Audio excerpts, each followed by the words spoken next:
เราก็หากันเล่นไปเล่นหาดภาษาไปเล่นเบิ่งอันเบิ่งใหม่อันช่วงฝักห่างคือขอนำลังช่องไอ้น้องเขาก็เราก็เล่นไปเบิ่งโคตรเจริญเฮถึงตึกป้อมยานทั้งยานทั้งสั้นไปหอดฮอดีวิทย์ภาษาแล้วก็วิทย์กับบุมี่ก็มิดเลย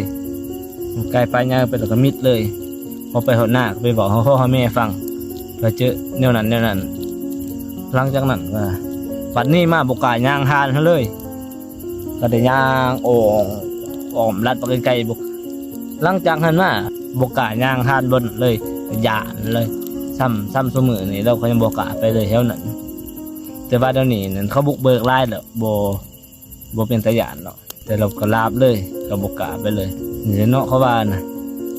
โบเสียก็บ่ให้ลบหลู่ที่สร้างนางใหม่ก็คืออากาศที่ห้องหายใจไปทุกมื้ออาการเขาก็หูว่ามันมีแต่ว่าบ่เคยเห็นจักเทื่อแต่ว่าเฮาขาดอากาศหายใจนี่เฮาก็ตายเนาะที่คือกันผมว่ามีแต่ว่าเอาแนวมายีสูดมาอย่างยืนบ่ได้ก็คืออาการที่หายใจนี่เนาะนี่ก็เป็นเรื่องเล่าที่ได้มาเราในมื้อนี้เนาะเป็นเรื่องเล่าสั้นๆที่เกิดขึ้นจริง